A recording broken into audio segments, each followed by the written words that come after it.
You've asked for it. We got him. Biz is back. We're talking Iowa football, little hoops, and we make our picks presented by Fan Duel. You are Locked On Hawkeyes, your daily podcast on the Iowa Hawkeyes. Part of the Locked On Podcast Network, your team every day.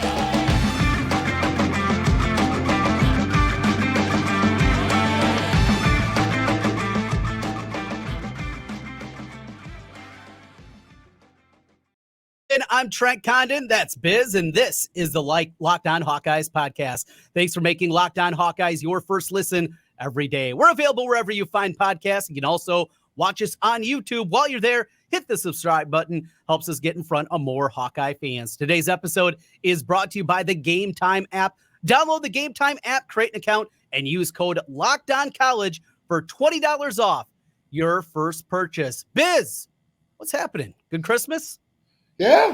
First of all, I know you said that you asked, or they asked for it. You got him. I want to. Who in the hell is asking for me on this podcast, Trent? Oh, the fans are plentiful. The YouTube comments at times can be shaky, but there has been a growing sentiment. Where's Biz been? They're excited to get you back on here, get your takes, and a lot going on in the world of Hawkeye athletics. Obviously, football and basketball will be the main part of our conversation, but Biz, you got fans out there. Yeah, well, part of keeping my sanity is I try to avoid reading the comments of all things, but you usually send me the good ones, Trent. I appreciate the good ones out there. So whoever is asking for me, I guess I appreciate it. So yeah, I'm back. Whether you like it or not, I'm back. So you're stuck with me. So. Well, this week has been a couple of stories. Obviously, the defense and the linebacking crew. Nick Jackson has been granted another year of eligibility. Will he use it? I mentioned this yesterday on the program that Chad Leistikow in his text thread, and if you're a subscriber to the Register, and obviously if you're watching us, you're a big Hawkeye fan, it is absolutely worth it to get that. Relays a lot of great information kind of at the forefront of things. He does a really good job just with that text group. But mentioned that Nick Jackson probably right now more leaning towards going off to the NFL and taking a shot there. But we know Jay Higgins is going to be back, and not just what he was as a player, because that's immense, an All-American player, the tackle numbers that he had this season, filling the shoes of Jack Campbell, but then the leadership. You know, you look at this recruiting class, they bring in 3 pretty highly regarded linebacker prospects. I know guys they're really excited about just having the tutelage of a guy like that, a guy that abided his time, did the little things on special teams before becoming what he has over the last year and a half. A great thing there. Even though they only really play 2 linebackers anymore, just a good step up and really good to see. Plus, we get another year, Roy. Yeah, let's be honest, Trent. That's the most important thing. We get more Higginized. It's that's never a bad thing. But no, I think it's you can't overstate how important it is to have Jay Higgins back. I just think this is pure speculation on my part. I have no insider info, but I think this is the first of many dominoes that's going to fall. I really think when you look at what this coaching staff has done and I guess not done over the last couple of weeks, we're not involved in the transfer portal at all, which I assume there's a reason for that. And I assume the reason is we feel fairly confident that 3 or 4 guys on the defensive end are coming back. If Jamari Harris doesn't come back, we're really thin on the cornerback. And all this is, I'm assuming Cooper's gone. I mean, but if Jamari Harris doesn't come back, we're really thin on the cornerback side. So I'd be shocked if we weren't very confident he was coming back, because otherwise why wouldn't we be out looking for someone? It sounds like Castro's leaning towards coming back. And I know I agree with you. Chad Leistikow is usually pretty knowledgeable when it comes to these things, but I still have a decent confidence that Nick Jackson's coming back. Because otherwise, why go through all the effort of doing the appeal and getting it granted and all those things if you're not at least seriously considering coming back? And I don't know. I just look at Nick Jackson. He doesn't strike me as someone who's going to be a high round draft pick. He just doesn't have the build to be I think he can probably stick on someone's roster and maybe be a special teams guy in the NFL, but he doesn't strike me as somebody who's going to be a 2nd or 3rd round draft pick. So I don't know. It sounds like, Tyler Barnes has done a phenomenal job of trying to put some packages together to incentivize these guys to come back, and that we're using our money to try to bring back known commodities rather than go out and see if you get lucky in the transfer portal. So I'm cautiously optimistic that we're going to see 3, 4, 5, maybe even 6 more guys come back. And then the question is, who do we kick out so they can have spots? But that's a good problem to have. It really is. And there's a real possibility that for the first time, I was really going to have a roster crunch and talk to some guys. I know there's been some rumblings about potentially some medicals that might be happening, guys that, have been injured throughout the course of their career that might go on medical scholarship, finish up their obviously academic side of things, but not count against the 85 scholarship limit. And that's what it is.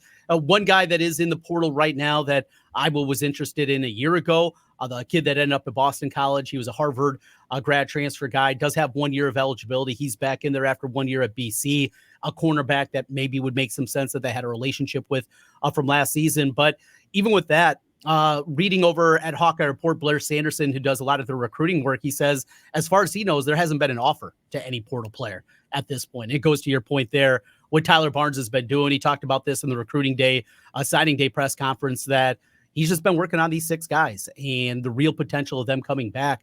You throw in both linebackers coming back, Castro coming back, everything else that is out there. I mean, this defense, we know how much improvement they made throughout the course of the year, but they're ready-made. Y.A. Black, his best football is still in front of him. And we saw even after that shoulder injury, which for a time that week looked like maybe it was going to be season ending, he gutted through it. He played at a high level, I thought, after that Wisconsin game. You have, of course, a disappointing year for Deontay Craig, but he was banged up throughout the course of the year. I think everybody's excited about the future of Brian Allen on that defensive line. I mean, all the pieces are there outside of the depth at cornerback. And Cohen Entringer, obviously the play as he missed the tackle on the punt return and came back and made it, created headlines. But this is a guy that's been talked about for the last 2 years on campus. This is a guy, when Phil Parker talks about the young guys, Cohen Entringer is always somebody that steps up if Quinn Schulte ultimately would depart. It's a really good problem to have now. You just got to figure out that offense. Well, and before we go down the rabbit hole that is the offense, you have to give credit to the coaching staff, Trent, because if they pull this off, it's absolutely brilliant, just full cycle of recruiting. Because, I mean, there was zero drama on signing day. And honestly, I mean, what was it? 20 of the 21 guys that they brought in for that June recruiting trip ended up coming to Iowa. Yeah. And none of them ever wavered. And you have to give them credit for having a good recruiting pitch. I mean, they had to have been telling those guys, hey, we're not going to recruit over you. If you're loyal to us, we're loyal to you.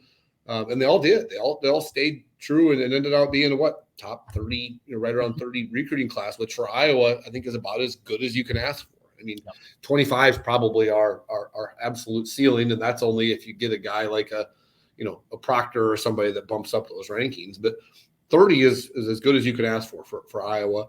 And then on top of that, if you can get 5-6 returning guys that come back, I mean, that really makes it a 27-person recruiting class where you've got 6 guaranteed starters coming back, and then 21 guys that can have another year to learn and adapt and get better. I mean, the only downside to all of this is, you wonder if guys like Cohen Entringer or Brian Allen will say, I don't want to wait another year. Right. I hope they don't. I mean, I have no indication that they're going to, but at some point you wonder if some of those guys will get frustrated and be like, hey, it's my time. And if my time's not here, I'm going to go find my time somewhere else. But that's a good problem to have. I mean, it's better than the alternative of having to throw guys in before they're ready and having to sink or swim on the field. So, I mean, give credit to the coaching staff. I just think what their plan this year, they executed it.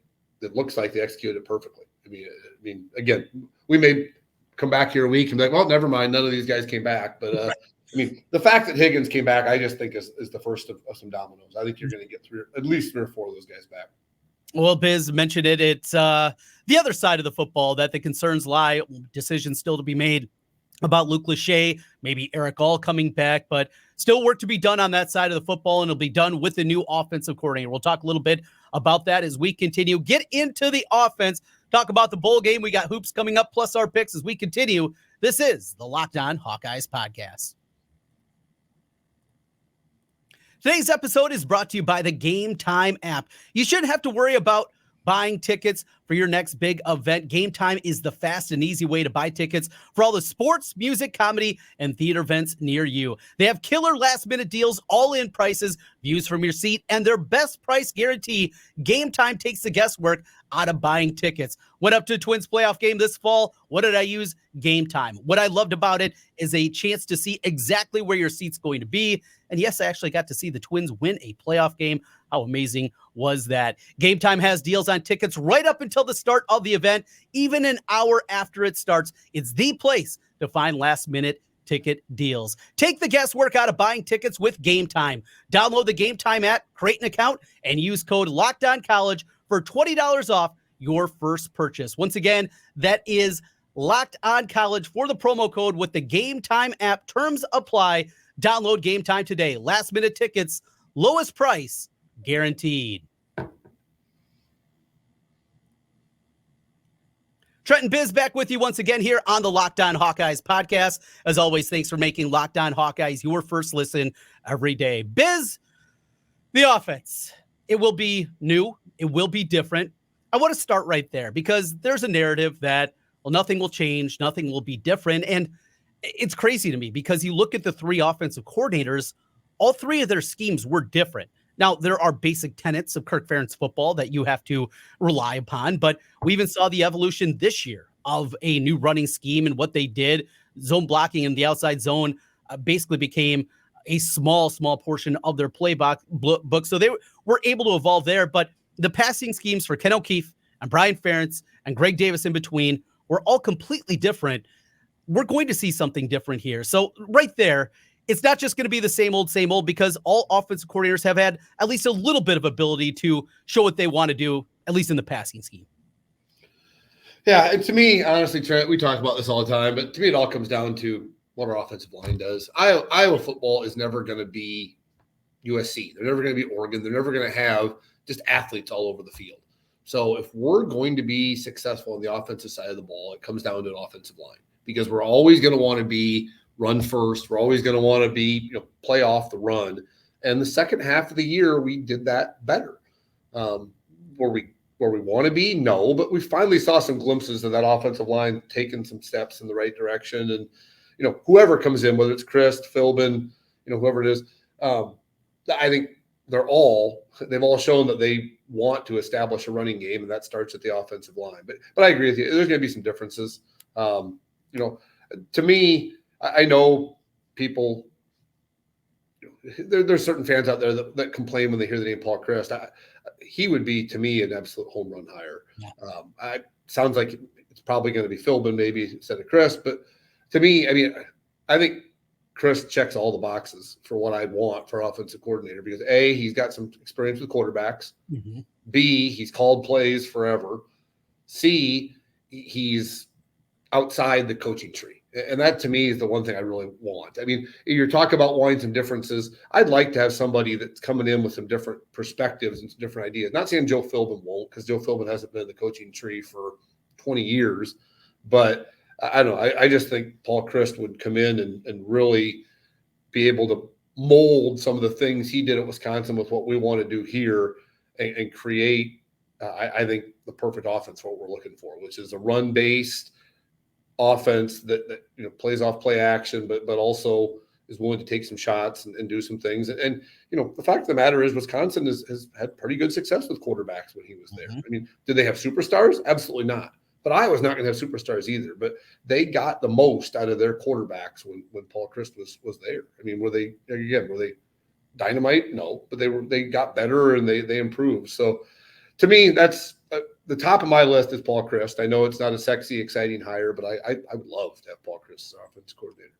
Well, and you go back to when Chryst was the OC. You look at guys that stuck around the league for a while, John Stocco, Scott Telzine, guys like that were there. Of course, Russell Wilson and the emergence that we saw out of him. Those numbers when he was an offensive coordinator too at Wisconsin were elite. We're talking on a yearly basis, finishing in the top 25. On average, they were 26th in the country in total offense and 24th in scoring when he was the OC there. And even when he became a head coach, this is a guy, you mentioned the quarterback part of it. It's something that Iowa, for whatever reason here over the last half decade, has really struggled. It's either been evaluation or it's just been the coaching that they've got. Whatever it is, it obviously has not worked over the last 5 years.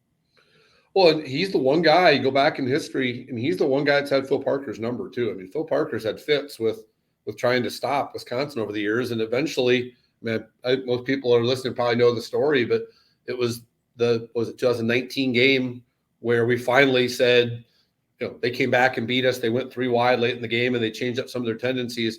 And that was kind of the line in the sand where Phil Parker said, we can't beat people just going 4-3 all the time. And they finally switched to cash. And that was kind of when he probably realized, he's got to adjust and make changes. And not saying Wisconsin has just dominated this offensively, but they've done some things that Phil Parker has struggled to stop, which there aren't many other teams that can say that. And so I don't know. We're probably, all this is probably irrelevant because I think it's probably going to be Philbin instead of Chris, which I'm fine with Philbin also. I think he's a good hire as well. But again, if I had my choice, I'd rather go outside the coaching tree and somebody that's completely new to the Iowa philosophy. Regardless of who the new OC is, there's a belief out there that they're probably going to want to bring in a few more people on the offensive staff, that there could be some more shakeup there.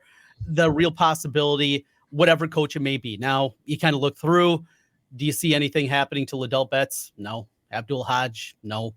It kind of comes down to the wide receiver position, right? And Kelton Copeland. And Kelton, you can hear in the interviews that we've heard from him over the years, the frustration that he has had, got to be in the wide receiver coach and almost a forgotten position there. But that would probably be the one that would make a whole lot of sense. I also believe, though, if it is not Paul Chryst, not somebody that has a quarterback background, you have to get a real quarterback coach too. It's just, unless it is somebody with that background like Chris, you have to go that direction because it's just so dang important and you just can't get by like you could in the past. Ken O'Keefe had that ability. He was able to do those kind of things. Even Greg Davis, you look at the development of the quarterbacks and even the guys that didn't play here, he had a really good track record of quarterbacks and quarterback play. Obviously did not have that with Brian Ferentz. So if it is somebody outside of a quarterback background, I think that's a must. You got to also get a real quarterback coach then. Yeah, I get the bad feeling it's going to be Philbin offense coordinator and Bob Meyer quarterback coach, and just keep it within the family. Which, I don't know. Am I saying that's a bad idea? Not necessarily, but I'd like to see some fresh blood brought in at the quarterback coach and try something outside a little bit and get some new ideas. But that's probably wishful thinking on my part. Bowl game coming up on Monday against Tennessee. It will not be Joe Milton out there. I'm a little sad about that because Joe Milton, he likes to give the football away. So I think that would have been fun against the Iowa defense. Instead, it will be Nico Emavela who will get this start. Some people believe the number one quarterback in the country a year ago. And a lot of people also said if it wasn't Arch Manning, if it was like Arch Johnson, he would have been the number one player in the country. That last name helped out Arch a little bit there, but a really talented guy going up against the Phil Parker defense in his first career start. I think this is going to lead to a few more, at least nationally, eyeballs on this football game. Yeah, I'm surprised the line hasn't gone down more than it has. What am I missing here, Trent? I don't understand. Why are they favored against us? I'm not saying we're going to beat them, but I mean, they've had a million opt-outs. They weren't that great to begin with. You go back and look at their last month and a half, they got their butts kicked by teams. I mean, Missouri just absolutely destroyed them a month ago. And to me, Missouri is kind of the closest thing to what, in the SEC, probably the closest to us when it comes to, they're not Alabama, they're not Georgia, they're not just going to overwhelm you with talent. So they have to out execute you. And Missouri clearly did that to Tennessee. So I don't know. I really like our chances in this game. I think to me, bowl games come down to who wants to be there. And I think we really, really want to be there this year. And I think we will come out motivated and ready to play, but we also have to put up 21 points, which that's, but I think we will, do I think we'll shut Tennessee out? Absolutely not. But I think there'll be a lot of similarities to last year's game where I think now that the freshman quarterback is playing, I think you will see us be, not that we were going to be wild and crazy to begin with, but we will be very conservative again. And I think we will gladly just wait patiently for this kid to make some mistakes, which is exactly what Kentucky did last year. And, I don't think we're probably going to get 2 pick sixes like we did last year from him, but, he's going to make some mistakes and we got to take advantage of them. So what am I missing, Trent? Why is Tennessee almost, still almost a touchdown favorite here? I don't get it either.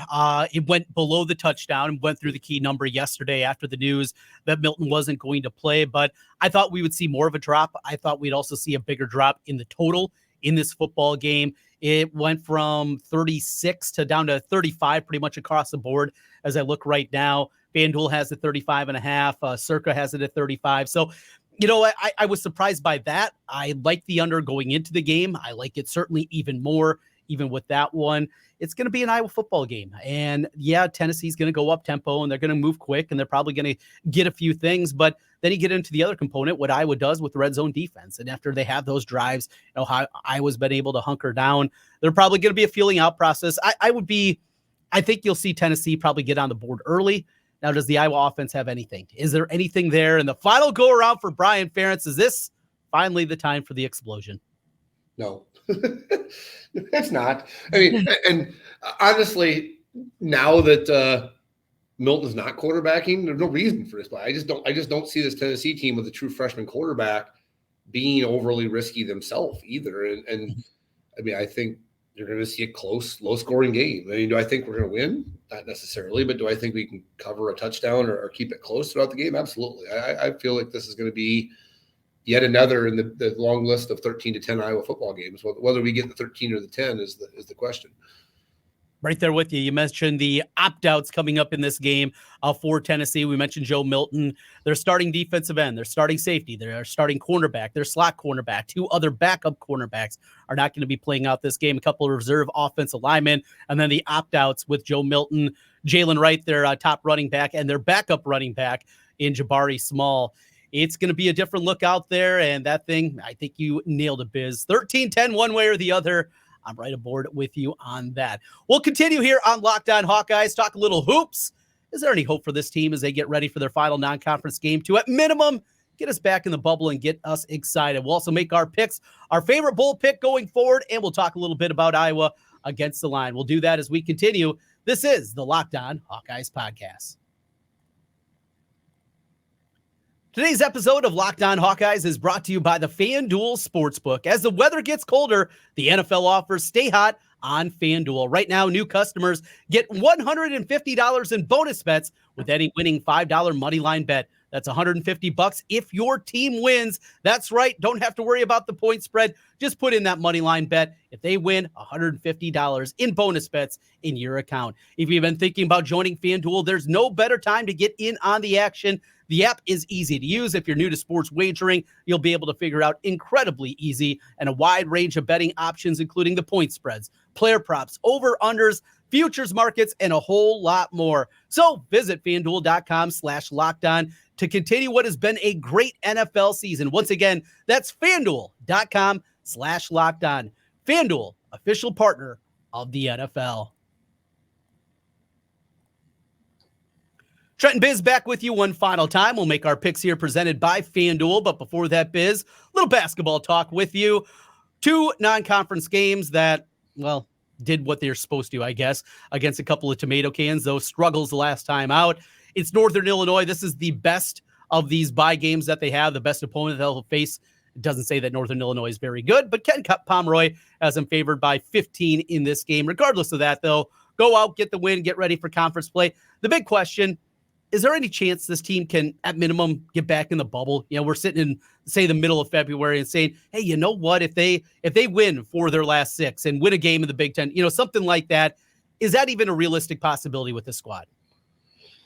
Realistic? Probably not. Is it a possibility, though? Yes, for a couple reasons, Trent. I mean, you look at Fran McCaffrey. I mean, you can get mad at Fran for all you want. There's plenty of reasons and things you can get mad at Fran for. But the one thing you can't get mad of is his teams never quit. They always, I mean, there's times when they have the February, the Fran fade in February. I get it. But last year is a perfect example. I mean, I went to that game at Nebraska about this time over Christmas break, and they looked atrocious. I mean, it was one of the worst games I've ever seen. Peyton Sanford at that point, I think, was like 0 for 19 in the Big Ten shooting threes. I mean, we looked like a junior high basketball team. And we were 0-3 in the Big Ten. We had lost Eastern Illinois. I mean, it was worse. I mean, people forget we looked worse this time last year. Keegan was hurt, or Chris was hurt. It was a mess. And they turned it around and played darn good basketball over the next 2 months. And Do I think that's going to happen again? I don't know. But that one, I trust Fran to keep his team. They won't quit on him. They'll continue to battle. The other thing is the Big Ten is just not very good. Yes. And so that's the other part, is that we're not exactly running up against a murderer. So, I mean, go look at Iowa State's schedule compared to ours. I mean, just look on Yahoo, the number of teams that they have with a little number beside them that they have to play versus us is crazy. I mean, Iowa State plays like 10 teams that are ranked in conference. I think we play 2.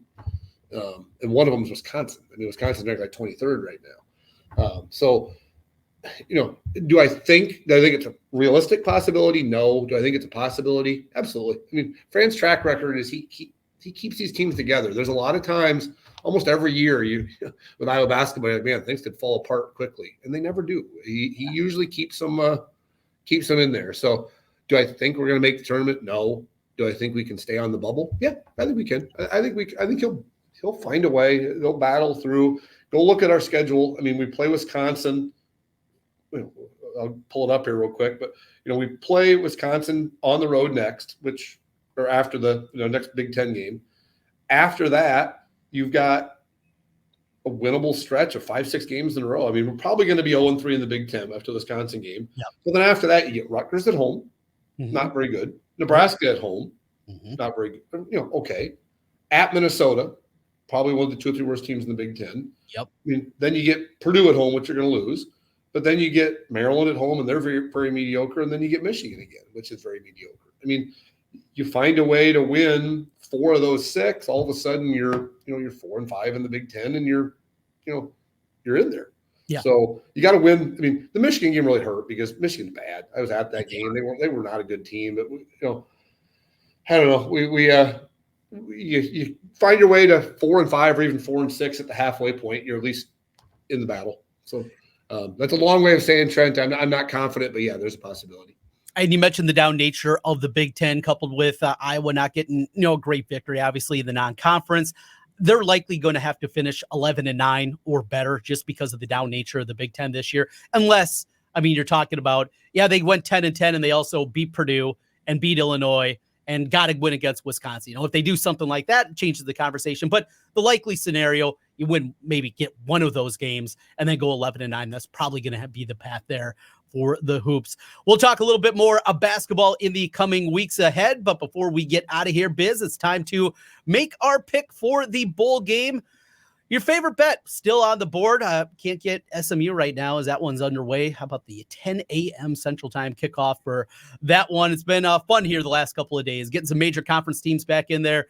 It was a very slow start for me for bowl season, but we're getting going now, feeling a whole lot better about things. And I'm still alive in your bowl contest. Yeah, I'm out. Louisville screwed me last night. So, but why are you going against the Big Ten's USC? Yeah, it'll be interesting to see what USC does. Will they keep that kid as a quarterback, or I'm assuming they'll go out and try to find someone in the transfer portal? But he looked pretty good last night. So he did. What do you like? Yeah, my lock. I talked about earlier. My philosophy when it comes to bowl games is who wants to be there, and I think tonight is the ultimate who wants to be there game. You got Arizona and Oklahoma. Oklahoma, 70% of their team is opted out or left or what's going on, and Arizona, on the flip side, is your ultimate really wants to be there, really had a great second half of the season, has a strong desire to be in a bowl game in general. I can't remember when's the last time Arizona won a bowl game. It's probably been a decade or longer. So, and there's only a 2-point spread. So give me the Wildcats, Trent. I think Arizona kicks the crap out of Oklahoma tonight. One game that I really liked, and I'm kind of scared off by the numbers, is in the Peach Bowl. It's Mississippi against a Penn State. I kind of liked Mississippi in this spot, but I'm looking right now. There's a ton of steam coming in on Penn State. At the Superbook right now, they're up to a 6-point favorite, 5.5, 5's offshore. Right now, Fan Duel has them at 4.5. It feels like something funky is going on with that one. And, I like to stay away. When I see kind of a narrative building on one side, I like to go back the other way. So looking at the same kind of thing, Wyoming's not going to lose, right? In the final game of Craig Bowl. They're okay. Toledo, their quarterback is out. I think he had a pretty big time offer that he ended up with. With that aside, Wyoming, final time for Craig Bowl. I'll lay the 3.5 with Wyoming. The Cowpokes, send Craig Bull out a winner in the Arizona Bowl coming up on Saturday the 30th. So that's my lock of the bowl game. And when we go over to the Iowa game, I think we both said it. We definitely both, I think, like the points in this game. Yeah, I just, again, do I feel confident we're going to win the game? No, but it's just, you look at Iowa football, unless there's a team that just is completely can out-talent you, like Michigan and Penn State, we're going to hang with everybody. And I just think with all the opt-outs they've had and the fact that they're just not that great of a team to begin with, I just don't see Tennessee completely dominating us from an athlete standpoint in this game. So I think it'll be a 4-quarter game. And in a 4-quarter game, if you're going to give me 6 to 7 points, I'll take the team that's getting the points. So give me the Hawks, and hope we can find another way to get yet another ugly, an 11th ugly victory of the year. We'll take it. No doubt about it. Any thoughts on the college football playoff? Alabama, Michigan in the Rose Bowl, Texas, Washington in the Sugar. Not really. I mean, I just wasn't that impressed with Michigan against us. No. I think when they lost, I think the loss of that lineman really hurt them. I think they're such an offense running based team, and I just think he was the glue to that. It's kind of like if we'd lost Tyler Linderbaum. I mean, he's that good. I mean, he's going to be a first team or first round draft pick in the NFL, and so I don't know. You give Nick Saban a month to prepare against a team that I don't think's a world beater. I think he's going to win 8 times out of 10. So give me Alabama, but I don't feel overly confident about that either. Yeah, and Nick Saban with this much time to prepare, definitely difficult to come up with the narrative to bet against him. I might be sticking that one out. Well, who am I kidding? I'll have a bet on the game one way or the other. I think you know me too well on that one, Biz. Biz, we will talk again in the new year. Hope everything went well for you. Was that new Christmas ball cap you got going on there? No, I bought this at Kinnick, actually. Oh. Guy standing right behind us had it, and I asked where he bought it, and he's like, it was upstairs. So it was right next to our halftime hangout where we go hang out at a little pop-up stand. So it was my Christmas gift to myself, Trent. Need to do that from time to time. We'll talk to you in the new year, Biz. Have a good, happy new year. We'll talk again soon. All right, go Hawks.